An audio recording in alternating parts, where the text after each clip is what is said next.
So welcome to Birmingham for our tour this afternoon. If you are new to my tours, maybe you are. My name is Ian and I am in my home city. This is the city where I live. It's not the city I was born in, but I've lived here for most of my adult life. And so it's nice to be able to share that with you. And our tour today is a special one. It's a festive one. And as well as our regular festive lights, markets, and all of those good things, this year in Birmingham, we have a parade of penguins, which are fiberglass sculptures, which are dotted throughout the city. They've all been decorated with different kinds of designs by different artists. And we're going to be looking at all of the ones that we can get to that are in publicly accessible places. Some of them are inside shops and inside the railway station and things like that, where we're not allowed to film. But all of the ones that are kind of in the publicly accessible areas we're going to see, and we'll be looking at those and seeing a little bit of the city and the Christmas spirit getting into full swing here in Birmingham at the moment. Okay, so let us make a start, shall we? So we are right at the centre of Birmingham. We are in an area known as the Bullring. We have a shopping centre here with that name as well. And the Bullring shopping centre and area is named after the fact that this was where the cattle markets were in medieval Birmingham. So just down the hill from where we are, you can see the church spire. That is St. Martin's, which was the original parish church of Birmingham, first built in the 13th century. And that's where, since 1167, next to the church, there has been a market every week, at least once every week since 1167. And it's been the commercial heart of the settlement, which then became a town and is now a city of 1.1 million people. And ever since then, so we are in the heart of the city, and lots of Birmingham people going about their business today. Kids have finished school, people are out and about enjoying the city, Christmas shopping, getting pestered by their kids for last minute presents, who knows. But we're going to go and take a look at a couple of artworks now. The first of our penguins will be coming up very soon. But before we do that, we're going to get a look at a figure that has become something of an icon of Birmingham. And we'll try very hard to get you a shot of him without inadvertently capturing anybody who doesn't want to be captured on film. But you can see him here. He's a 2 times life-size Herefordshire bull, and he's known simply as the Bull. He's in bronze. He's by a sculptor called Lawrence Broderick, and he was the symbol of the regeneration of this area, which was completed in 2003. And he's very much an icon of modern Birmingham. You might be able to see that his nose is a little bit of a lighter colour than the rest of him. That's because people rub it for good luck. So here's the bull for you, Lawrence Broderick's sculpture. Now let's go and find our first penguin, shall we? And it stands guarding the entrance to the Bullring shopping centre, or this part of it at least. And all of the penguins are about 1.2 times life size of an emperor penguin. Now, emperor penguins in real life are between about 1 metre and 1.3 metres in height. The sculptures are a little bit more than that, but, they are, obviously they need to make them big so they stand out. And this first one, well, I know some of you like a bad pun or even a dad joke from time to time. And the title of this one is, It's Penguining to Look a Lot Like Christmas. We start as we mean to go on these tours. And it's by an artist called Laura Kate Draws, D-R-A-W-S, which is a great name to have if you are an artist. I guess you're always going to be an artist with a name like Draws. And what she's taken as her inspiration here is a couple of things.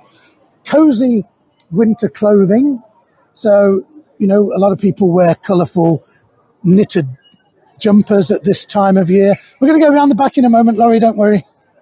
And she's taken those kinds of designs, but also natural folk art type designs. And she was also inspired by the fact that when she went to the studios where they built the figures and all the artists that had been chosen could go and look at the figures and see what they got to work with, she thought that the shape of the center of the penguin reminded of her of the Russian Matryoshka dolls, you know, the wooden dolls with increasingly smaller ones, one inside the other. And so she's used some of the types of design and sort of motifs that you might get on the Matryoshka dolls here, particularly at the back. You really see that, I think, in her design of the penguin. And you really see that at the back. So it's festive, it's traditional, it's just these lovely, warm, bright colours that she's used here. With a Father Christmas hat as well. So yes, they're on display until the 6th of January. And that does look like a menorah, yes, you're right, Evelyn, as well. And you can see it does have a Father Christmas hat on as well. So it looks a very cosy penguin, this one. Maybe another penguin inside, a little one. An emperor penguin and a king penguin and a Humboldt penguin. And now my knowledge of species of penguins has rapidly come to an end. So here in the Bull Ring, this is really the heart of Birmingham's commercial centre. Pedestrianised streets these days, mainly in the centre. Only for about the last 20 to 30 years. At one time, this would have been all busy roads with traffic everywhere. It's a much more pleasant experience. Even when it's busy, you have to imagine this number of people trying to come here and enjoy the city, do their Christmas shopping with roads, you know, with only a small, narrow walkway on either side. The emperor penguin is as tall as you are. Absolutely, Robin, yeah. They are the biggest ones, as befitting their name. So as we make our way down to find our next penguins, we're going to be going along New Street, which is one of the main shopping streets in Birmingham, also the name of our main railway station, which you'll see a little bit later. There is a penguin up there, but he's not part of the trail. He's just one of the decorations on the store there, along with Father Christmas and a very confused-looking reindeer with elves.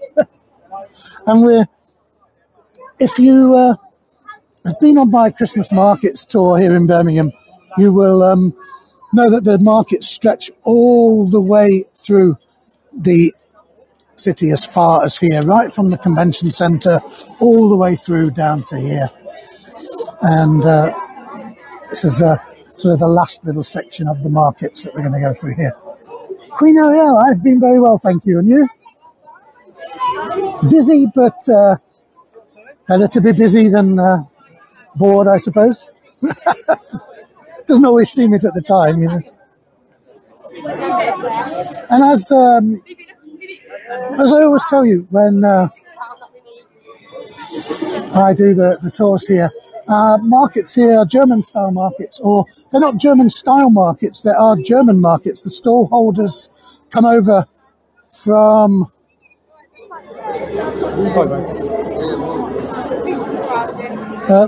Frankfurt, which is one of Birmingham's twin cities. And the two cities jointly pay for the security, the energy, the water, the policing, the waste disposal, because the markets benefit both cities economically. So this is kind of the official gateway. And you've got the coats of arms of the two cities at the top there. Birmingham's coat of arms on the left, and Frankfurt's with the eagle on the right there.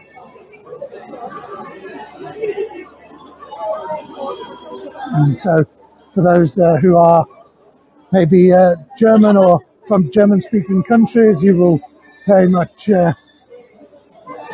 recognise the style of the stalls here, exactly what you get many places in Germany. Queen Ariel, you changed the time of your morning coaching session to be here.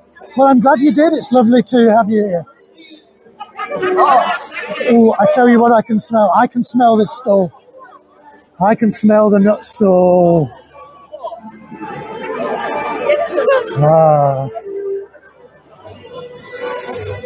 Kath, I don't think there's much of a Birmingham presence in Frankfurt, not in terms of Christmas markets. They have a lot of cultural and business links between the cities. But, you know, we don't really have a massive specific tradition of Christmas markets in this country. Just be a local craft market, but nothing like the decorated wooden stalls and those kinds of things. Now, so yes, the German market's just for Christmas. All the stall holders and their staff come over every year at the beginning of November, and they stay here until the end of December. The markets are opened every year by either the mayor or the deputy mayor of Frankfurt comes over. A few years ago, I had the pleasure of doing a walking tour of the city for the mayor of Frankfurt when he was here to open the markets. That was certainly a fun thing, and they had a little they had a carol service at the cathedral with choirs from both cities doing a joint kind of carol concert there. Marcy, no, they are specifically Christmas market stalls. So they're people who would, otherwise they would be on a Christmas market somewhere in Germany. The stalls are disassembled, put into storage, some of them here in Birmingham, some of them over in Germany. So this is the Advent calendar stall. I think they missed one up there, number 10. Number 24 definitely shouldn't be open yet. Yep. On the violin we have Jingle Bells.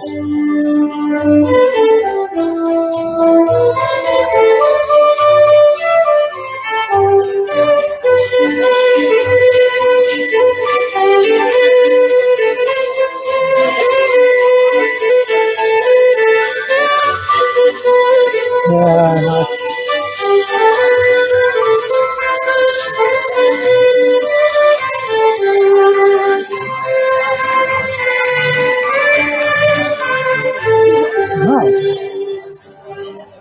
I'll tell you what, that kid has got a good violin talent and a big amplifier. Well, wow, it's flipping cool here, isn't it? That's what we can all say to that. I love that. So, I'm going to get away from the violinists for a moment. And I'm going to show you a beautiful building here on the corner. It's one of the grandest 19th century commercial buildings in Birmingham. This was built as the headquarters of a bank, the Midland Bank, which went on to become one of the largest banks in the UK, but it was originally founded here in Birmingham. For many years, it was a bookstore, but as you might be able to tell by the flag hanging out the front of it, the building was taken over a few years ago, and it is now the largest Apple store in Europe. And no, they don't sell fruit, they sell iPads and things like that. So, well,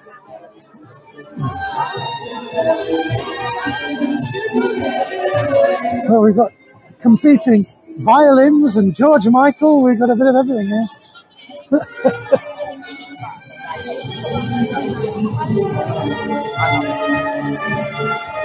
Now, here's our next penguin coming up. And this is a beautiful penguin. When they auction off the penguins for charity at the end of the display, I wouldn't be surprised if this was one of the ones that went for the highest amounts of money. This is by a group of artists called Studio Glen, and it is called The Road to Giverny. And it is based on an 1888 work by Claude Monet. That is the scene on the road down to the village of Giverny in Normandy, where Monet lived. Can you all hear me okay with all this violin and other music? And I think they're turning up their amps to compete with each other. Cool. So this is a beautiful impressionist style painting, and what beautiful colours.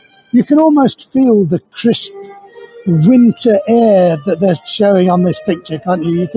You can almost feel it in the beautiful winter colours.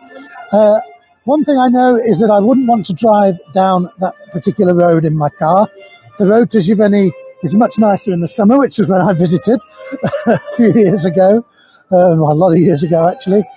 But it also reminds me quite a lot of the Cotswolds in terms of the golden stone cottages as well.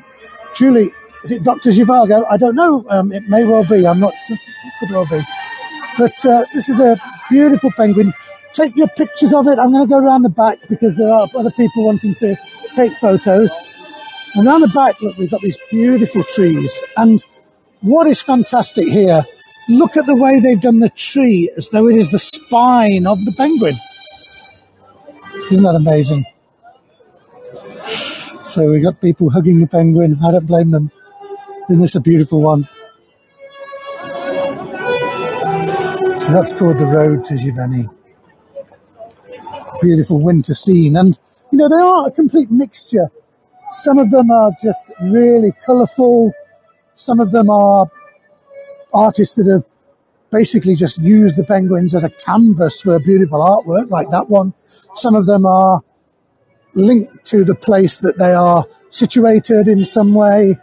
Some of them are designed to be for kids, because one of the things about these sculpture trails is they encourage families to go around and take photos, and they have kind of a little trail that the kids can fill in and, you know, draw their own penguin figure and those kinds of things. So, you know, it is kind of all kinds of different artworks that they have. Now, we're on a street here called Corporation Street, which was actually laid out in the very last years of the 19th century. This had previously been a very run-down slum district of Birmingham, and the local authority, the city authorities, decided to clear the slums and build a new grand street through here. And so we don't see a lot of that today because a lot of the buildings have been replaced with modern ones. But if I turn back and we look back down the street, if you look above the shops, you really get an idea of the stylish architecture that once ran the whole length of Corporation Street. The name Corporation Street comes from the fact that the local authorities, the city government at that time, was called the Birmingham Corporation. So that's why it has that name. Queen Ariel, you're saying something about police and fire service. Unfortunately, I don't think that's normally that would be no problem, but a lot of our ambulances and paramedics are actually on strike today, so that they're not working only for very serious emergencies, and police and military are on standby to cover you know, the emergency calls that they can't cope with the skeleton staff that they've got on call today.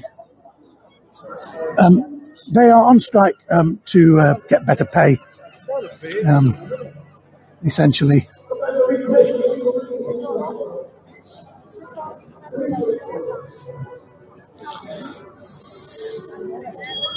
Linda, no, there's no extra penguins because there's no other ones we can get to. The other ones that I haven't shown you are either too far out of the immediate centre, or they're in places that we're not allowed to film, like in shops or the main railway station. So, oh, Angela, that's good. They decided not to strike. So here we have one of the fun penguins. This is called Vitamin P. Vitamin P. And as you can see, he is all about fresh food. And this is, I think, one that's like a kind of a message for kids in the sense of the fact that, in wintertime, you know, we need to build our immune system so we don't go catching winter bugs. And one of the ways that we do that is by eating healthy fruit and vegetables. And that's the idea of this particular penguin, Vitamin P. And he's just a fun one, really bright colours. The people who did him, when I read the name, first of all, on the website, I thought, oh, Mycesium Studio. But then I actually read a little bit about the studio on their website. And realised it was actually Mike Sean, who are the two artists who collaborate in the studio in Manchester. So Mikeesian Studio sounded really classical, but it's actually Mike Sean Studio. And they've done this one. Alison from Texas. Yeah, they're great. They're really beautifully done, aren't they? It's not just the designs, it's the way that they're produced and made. I'm just checking that. Hello, Sibylla in Hamburg.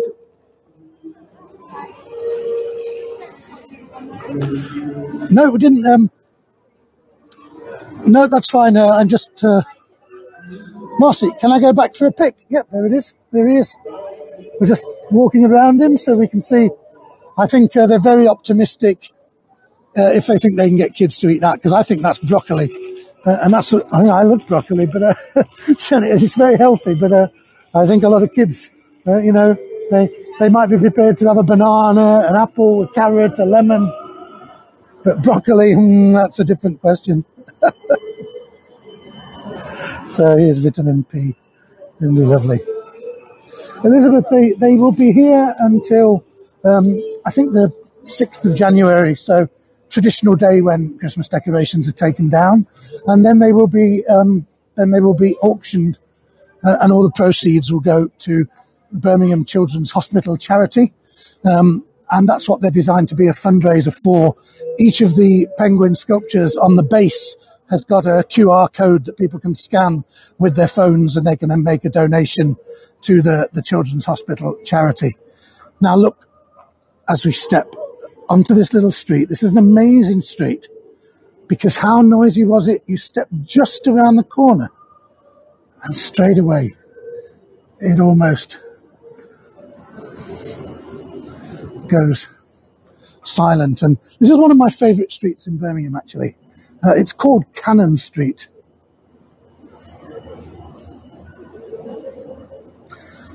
Susan, combination of both, mainly local authority redevelopment in the 50s and 60s, though. A lot of times, if buildings were damaged in the war, they knocked them down rather than repair them. And they also just tore down a lot of beautiful old buildings to replace them with more practical modern ones as they saw it at the time.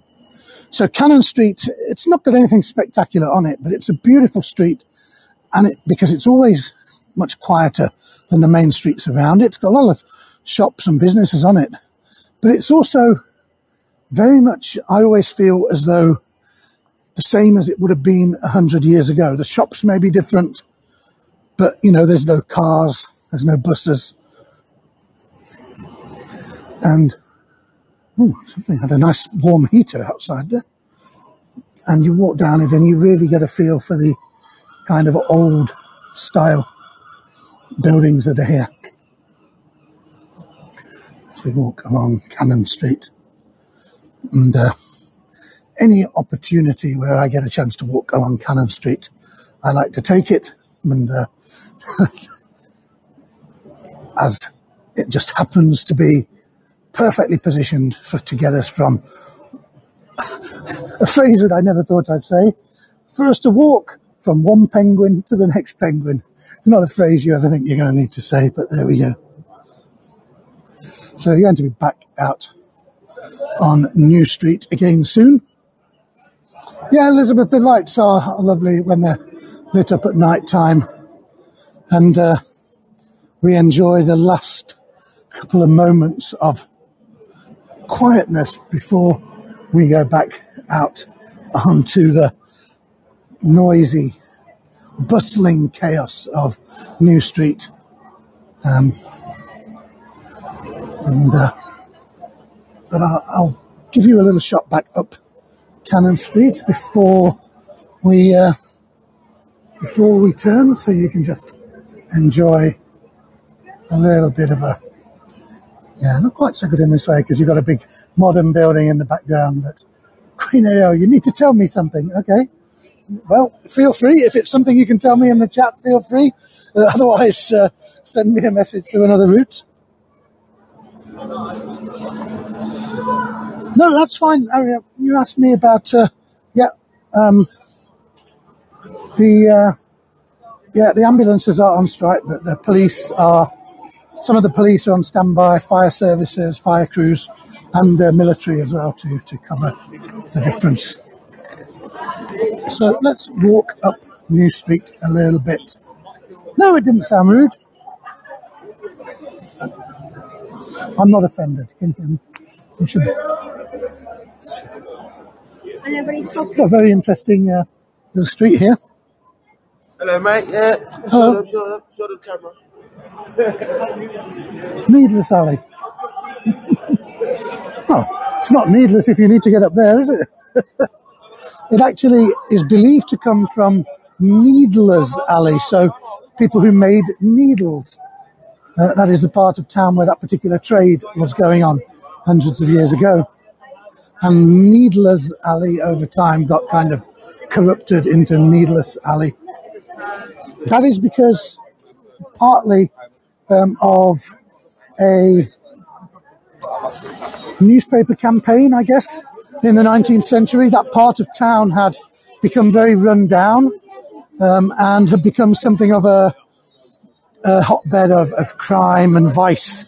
And there was a campaign in the local media where they sort of used that pun and they said, Needler's Alley has become Needless Alley. It should just be demolished and replaced with something nicer. Tesco's, yeah, the Tesco's. I don't have a glass like you guys. Now here's a building that we're going to go into in a moment. It's a beautiful building. It was opened, the white building here at the centre. It's now called the Piccadilly Arcade.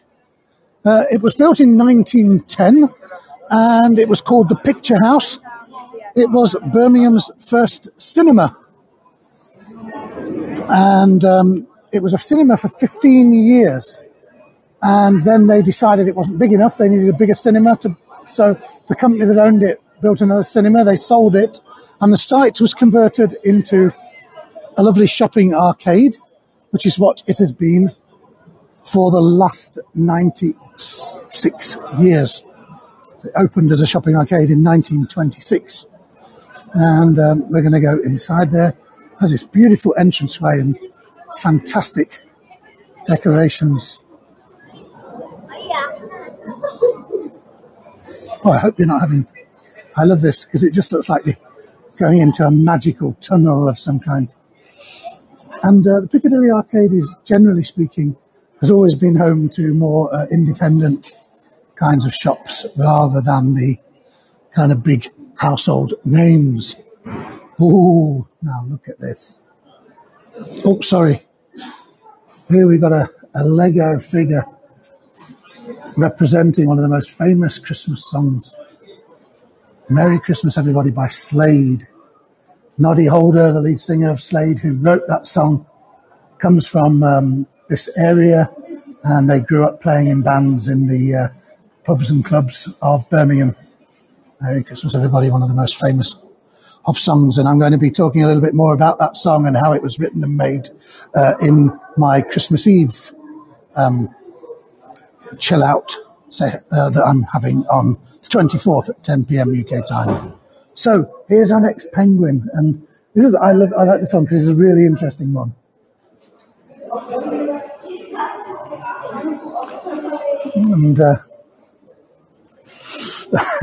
this penguin is called In the Deep Midwinter. So, of course, In the Deep Midwinter, Christmas Carol, but this is In the Deep with Midwinter in brackets. And it's in the deep because it depicts penguins in the ocean. Now, I love that because, you know, when penguins are on land, they are a little bit comical, aren't they? When they're walking along, they're waddling along. But when they are in the water, they are beautiful, aren't they? They're so graceful. And that's what the artist here, Sue Guthrie, has depicted. She's depicted penguins in this beautiful underwater setting, swimming, but they're swimming in an ocean that is decorated with Christmas baubles. Oh, beautiful. Penguins on penguins on penguins. So, Beatrice, this is where you have the Matryoshka dolls of penguins. This is where you have the penguins on the penguin.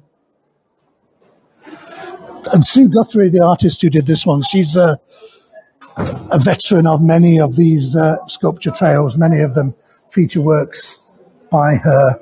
The company that organises these Wild in Art, they tend to have kind of some favourite artists that they work with again and again and again. It's a beautiful one. So that's very traditional shops, tailoring shops. It might have been here since 1926 when the place opened. My grandmother had a Singer sewing machine like that one with the foot-powered treadle. I remember you only see them in museums these days, but there's one in my grandmother's back room, I remember. Now, what you'll see here, or you might be able to make out, the arcade slopes down, and that's because, remember, this was built as a cinema, and in a cinema you have the rows of seats, and they slope backwards away from the screen. So you'd have had the screen at the bottom, and the seats sloping upwards here, and that's why this still has this shape, even though it ceased to be a cinema in 1925. So beautiful. Evelyn, yes, Singer is the brand of sewing machine, which I believe was a company from Coventry. I may be wrong. Now, across the way here, this is part of the modern facade of Birmingham New Street railway station, which was completely rebuilt in a massive project and reopened a few years ago. There's been the main railway station of the city on this site since 1851. Above the modern railway station, we have a shopping area that is called Grand Central. So that's why we have Grand Central, the words Grand Central up here on our railway station. I don't know, but I would not be 100% surprised if within a few years people just start calling the station Grand Central itself, and the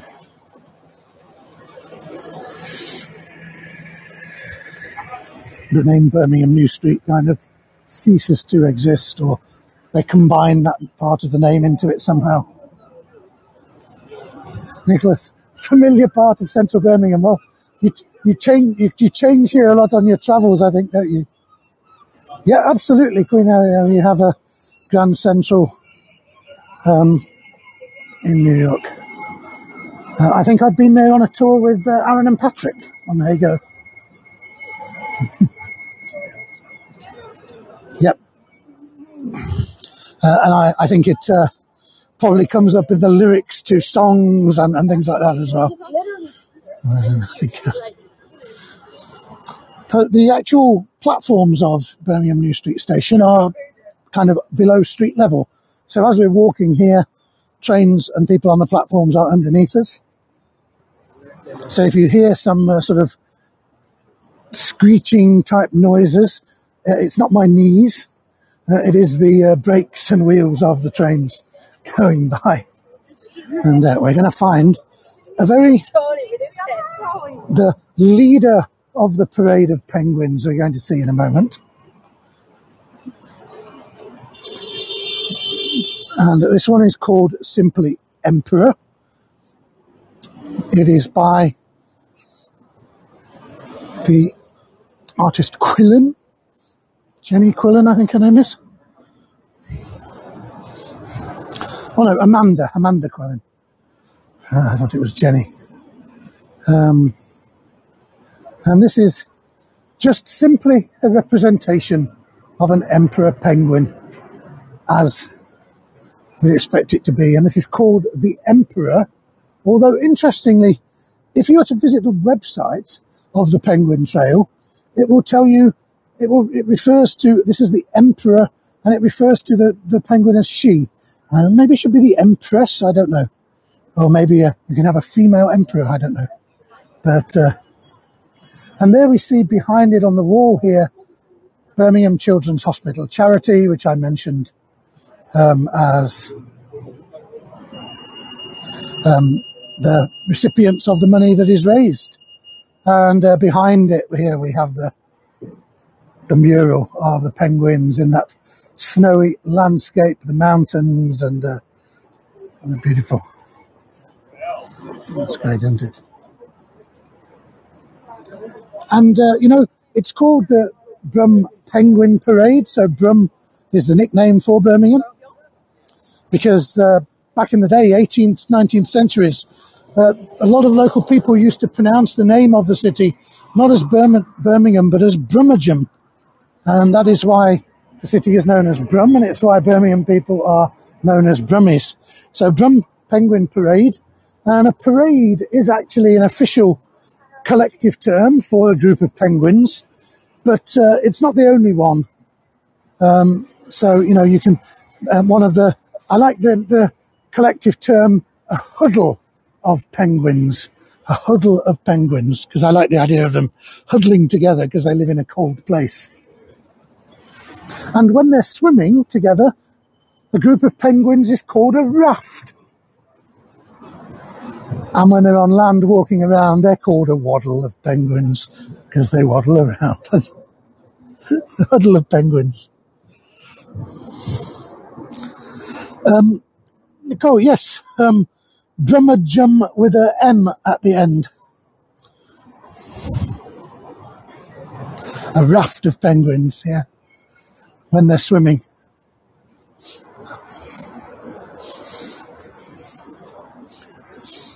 I love watching penguins, I must admit. Oh, waddle, really? No, I didn't invent it. No, I went to a website that listed collective terms for all kinds of different animals.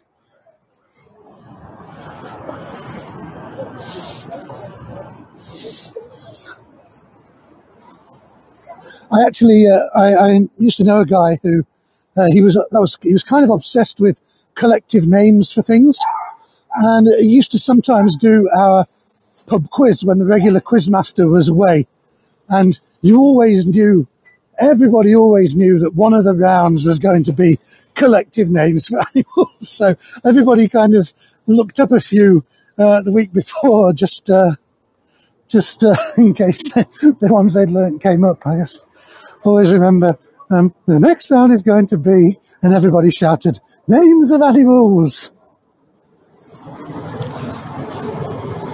Penguinarium, absolutely. I love watching them in aquariums, and I love them. When I lived in Germany, we used to go to an aquarium called the Aquazoo in Düsseldorf, and there used to be a great penguin pool there, and they would jump in, they'd swim around, they'd jump out, and then they'd go back in the line again. And it always reminded me of little kids on a slide. They'd slide down, and then they'd climb back up, and then it'd be kind of again.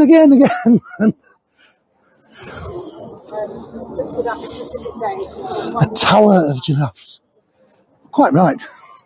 So we're heading up the hill, which has a very appropriate name. Hill Street.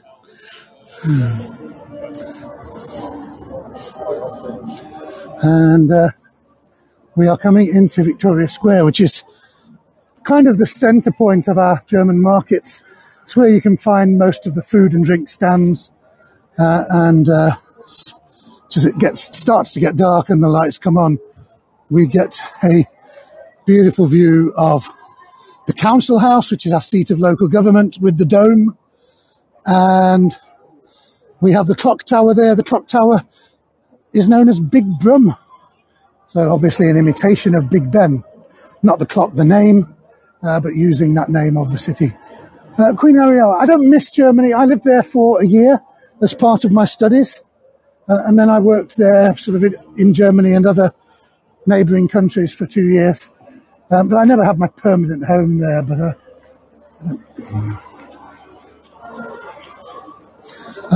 there's some things I kind of wish were a little bit more like Germany here in England.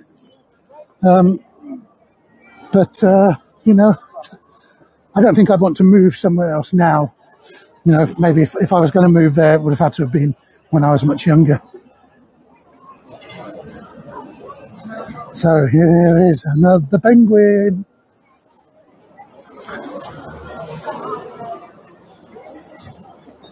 This one is by Jessica Perrin, who studied art here in Birmingham, and she's done over 50 of these sculpture trails, so she's an old hand.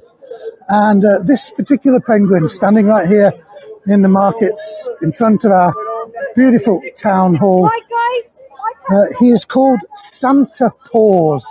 So not Santa Claus, Santa Paws. And what she's taken as her theme is the fact that Christmas is a family time, and many of our families include non-human members, our lovely pets, of course. But particularly, she's taken the fact that people dress their animals in little costumes, particularly at Christmas time. You know, you get a little Father Christmas hat or the little reindeer antlers. And I don't know whether she's modelled them on her own pets or other people's, but I just love these. And one of the things I like most, hello Emma, I didn't see you, you snuck in, is the fact that you kind of see a little bit of the character of the animals, because kind of the dogs are in these silly costumes and they just look completely chilled about it. The cat, on the other hand, now this cat does not look very impressed with his holiday costume. I don't want to go near that cat. He does not look best impressed. And that cat, well, he just looks confused by the whole thing. So what a fantastic penguin. I'm just going to show you the back and make sure I'm not let these kids take a photo.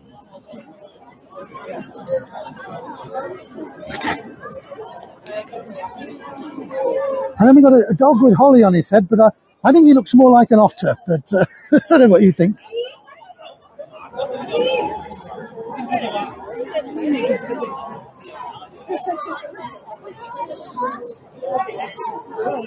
So, beautiful penguin.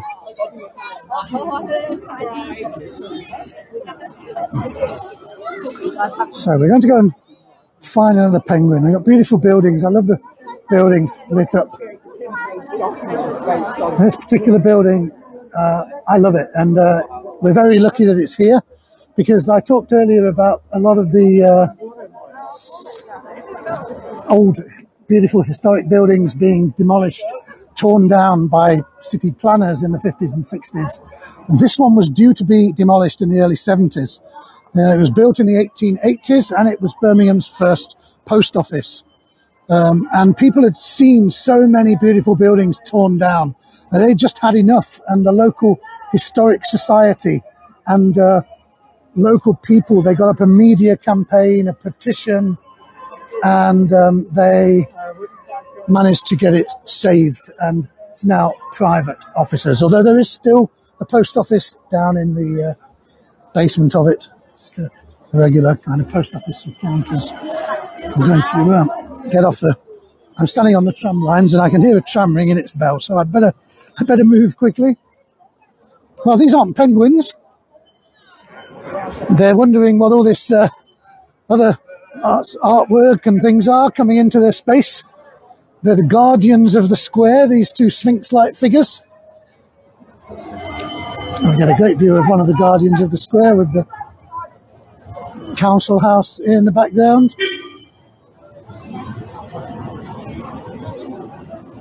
There we go.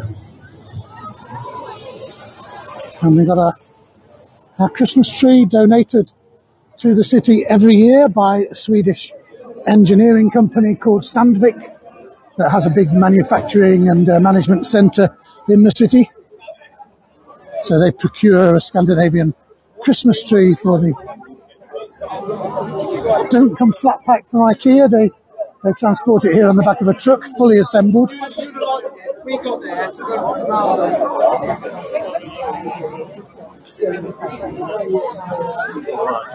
So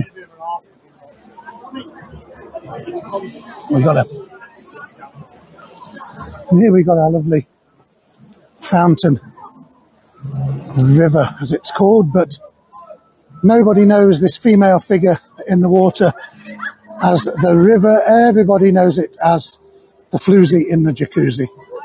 And Birmingham people will tell you they'll meet you by the floozy. That's exactly where they mean here in Victoria Square. And, well, the temperatures are a little bit better than last time I was here. Last week when I was in here on the Thursday doing my tours, this was all frozen. All of the water on these steps was overhanging, icicles and all of those things. It's much, much warmer now. Okay, let's make our way along towards the cathedral, and then we can see whether we can get to our next penguin, because if you came on my Christmas markets tour, you'll know that we have the German markets and we had the local craft markets, but the local craft markets only runs until the 18th. So they've been dismantled this week and they're moving a lot of the stuff on trucks this afternoon, just finishing off. So when I was going down through the city to start the tour, I couldn't get to the penguin, but we can zoom in on him. And I've got some photos that I took when I was preparing the tour, so I can put some photos in the chat for you if we can't see him close up today. But they looked like they were getting towards finished, so I hope we might be able to get to him by now. So we're walking along a street that is kind of one of the part of the edge of the main business district of Birmingham. It's called Colmore Row, named after a very wealthy family who owned all the land around here in the 17th and 18th centuries and sold and leased that land off for development as the city grew. So we got a tall building here, opened just a couple of years ago, tallest office building currently in the city, although there's a taller one planned at the moment. And it has this kind of area with the columns at the front, which is 4 stories high. And it has this strange artwork, these geometric shapes. And they are the size of a 2-story building. They don't look it hanging up there, but they are. And they were designed by a chap called John Pickering. He was an artist from Wolverhampton, which is a city just to the north of here. And they were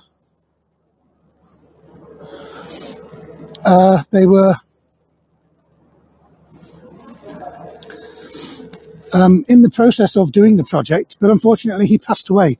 But some of his colleagues and collaborators said, we're going to complete his project as a tribute to him. And so they completed John Pickering's design for these geometric shapes here. Queen Ariel, why do I assume every penguin is male? I don't know. I don't know. But I know, I'll blame my wife because she's not here. My wife has this thing where she says, unless it is very, very obvious, like they have babies with them, she just calls every animal she sees he. Maybe that's just rubbed off on me. I don't know. Even a lioness. And lionesses, they don't have a mane. Obviously, she'll see a picture of one and she'll say, oh, I like him. And it's just good. Even though she knows it's a female. Look at this beautiful building. This was built by wealthy businessmen from Birmingham in the 19th century. It was a gentleman's club where they could go and relax in a big leather armchair with a cigar and a glass of port with their friends. Birmingham Union Club. These days, a private gallery on the ground floor and offices on the upper floors. Cool. Anybody wanting any wine for Christmas? I think they've got a good selection here. They give you the wine list. It's like an encyclopedia.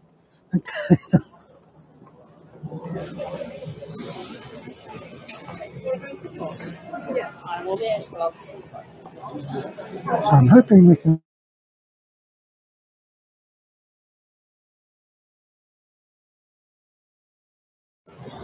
Oh, good. We're going pretty good today.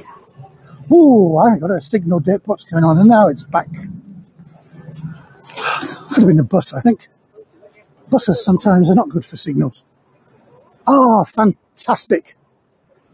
I thought they would be finished by the time we came. So we are heading, actually, I'm going to add an extra minute or so onto the tour because if I can, I'm going to show you the most beautiful Christmas decorated pub in Birmingham. I just hope there's no bouncers on yet. If they have doormen on, they might not let me, but no, we're okay. So this building used to be a bank and it's now a pub. Just look at this.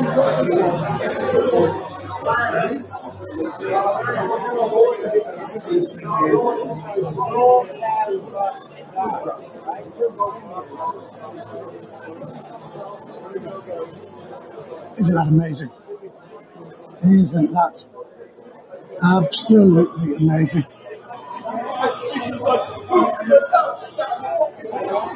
I've known them at Christmas time here have like fake snow falling in the pub as well. You know that they when it's okay unless you're having something to eat. Fake snow landing on your dinner is not quite something. But I thought, oh, if there's no security on yet, we're still a bit early in the day for security to be on. So, old bank and now pub. How fantastic was that? Yep, Queen Ariel, that was a pub converted from a bank. It was a very grand, not a bank that, you know, your average person would go to pay £10 into his account. It was a commercial bank for wealthy business people, providing banking for investors and the big commercial clients. So we're in the churchyard of St. Philip's Cathedral. And according to the clock of St. Philip's Cathedral, it's 9 o'clock. When I came here a couple of days ago, it was 9 o'clock as well. Time stands still when you come to St. Philip's Cathedral. So St. Philip's Cathedral, one of the smallest cathedrals in England, because for the first 200 years of its existence, it was just a church for this part of Birmingham. But then the Church of England decided in 1911 that Birmingham was a sufficiently big and important city to have a bishop and a cathedral here. And so they appointed the chap whose statue is here, Charles Gore, as the first bishop, and he chose from the different Birmingham churches, he chose St. Philip's to be the Anglican cathedral. Interesting family, the Gore family. Charles Gore was a leading theologian and he was Bishop of Lichfield and Bishop of Birmingham. His brother was a Wimbledon tennis champion. Interesting family. So let's go and find a penguin. Now, when the local craft market was on, well, we can't get right up to him, but we can get close to him, at least. When the local craft market was on, one of the attractions they had was a helter-skelter, which is the big slide that goes, you climb up the steps and the slide goes round and round the tower.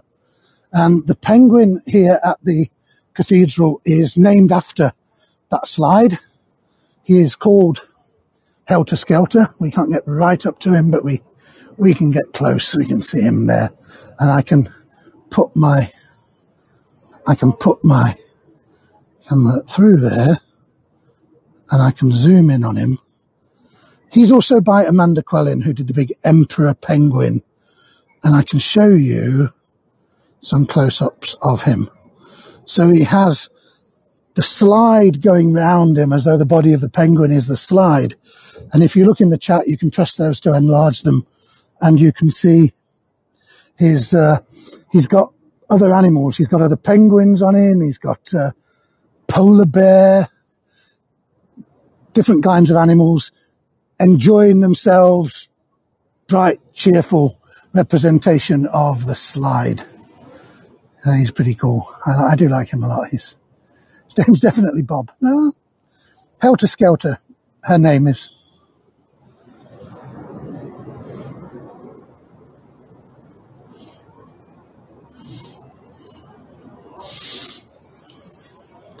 So lucky I've got the pictures. When I'm preparing these sculpture trail tours, what I do is go and walk around the city in question, and I plan the route, and then I kind of go and look at all of the sculptures that I'm going to include, and I take a bunch of pictures of them from the front, from the back, from the sides, and then I've got those when I'm thinking about what I'm going to talk about. I can refer to the actual artworks on the pictures, which is also useful if I ever needed to show you the pictures as I just did.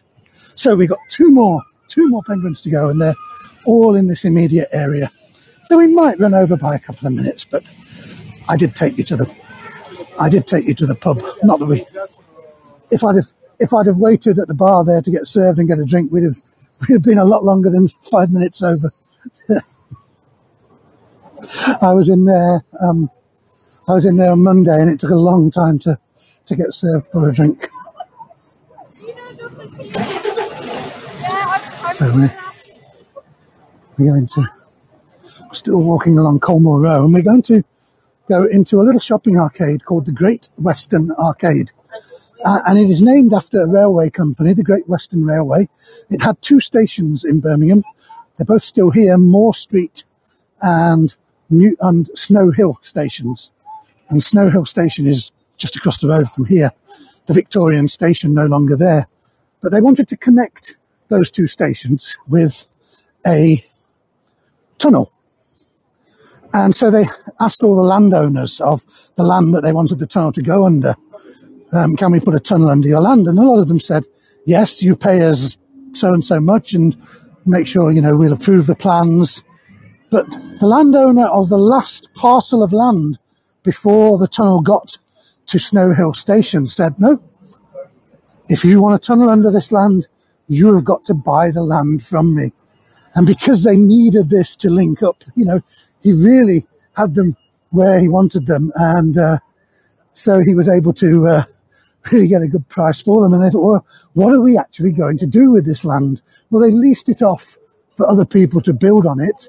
But in the centre of it, they thought, we are going to build a lovely shopping arcade so that people who are coming from the city centre to our station here at Snow Hill, they can have a nice shopping experience. They can walk under cover on a wet day. And it is still called the Great Western Arcade to this day. And it is beautifully lit, as you can see. It's all pretty much original 19th century, apart from the roof. The roof was much grander originally, but that was destroyed by bombing during World War II and was replaced with sort of a much less decorative roof. But this is a beautiful shopping arcade.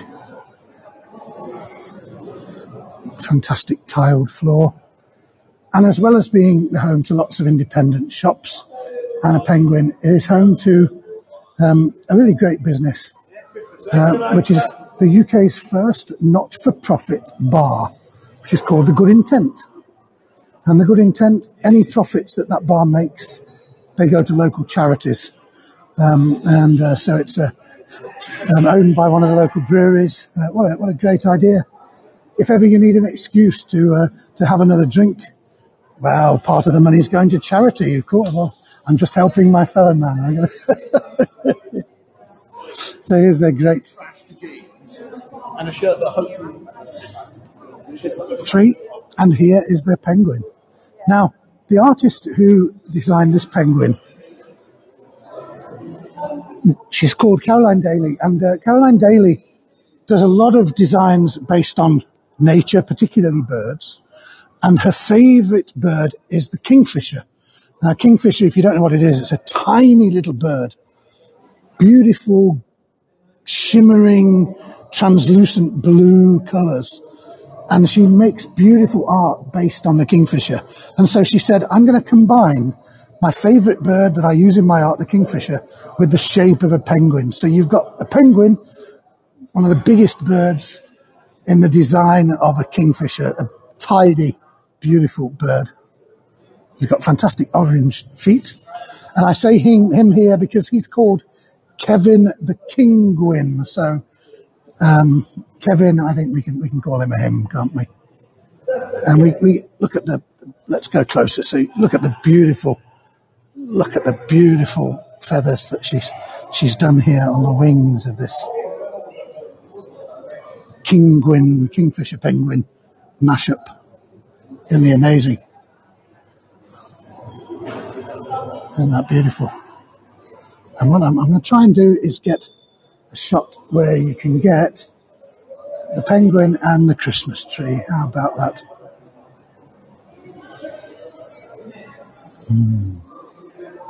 That's going to be a nice shot. Looks like a Gladys. What's to the side of the penguin, Donna? Donna, there is a whiskey shop. Yeah, we're going to look at that in a moment. And the whiskey shop. Yep, the whiskey shop. There's the whiskey shop. American sweet chocolate.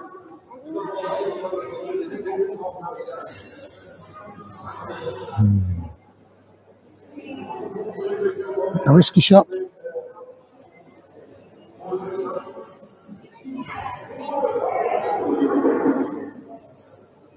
Traditional sweet shop. Perfect for Christmas. Look at that. Ooh, can you feel your blood sugar count rising just by looking through the door? A wine shop. A wine shop. And a lovely deli, one of the city's best delis. Anderson and Hill. Beautiful shop. Really the place for getting this arcade, not only beautiful place for getting all of your high quality Christmas food and drink.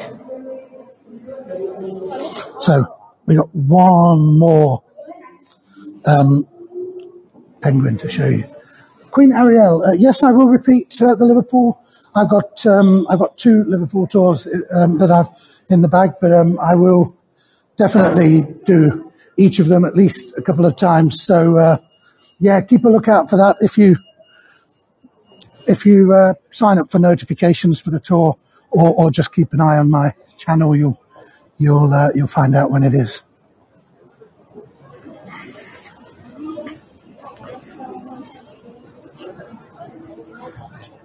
Now we're going to head down to. Oh, I'm being attacked by a unicorn balloon. Now, what we're going to see on the way to our last penguin is some lovely buildings, notably this one, which is the Grand Hotel, has shops and bars on the ground floor. But the Grand Hotel was built in 1879, and it was designed to be Birmingham's top luxury hotel in kind of what at the time was the most exclusive neighbourhood of the city centre. You got YouTube? The Grand Hotel is haunted, Robin. Yes, I've featured some tales of it on some of my ghost tours in Birmingham. It closed down around about 1999, I think. And it kind of, nobody knew what was going to happen to it for a while. But eventually, they got a lot of investment, £50 million investment, and they have restored it and modernised it, and now it is reopened again as a hotel, and so it's fantastic. The ballroom of the Grand Hotel is one of the most beautiful spaces in the city, and that is thankfully been kept in absolutely amazing condition. So we're going to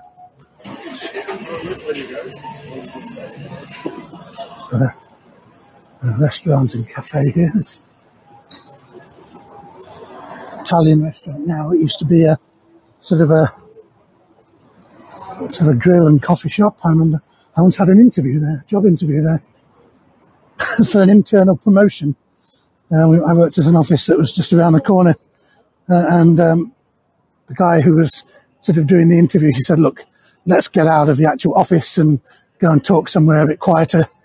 So we sat outside that bar and had the interview.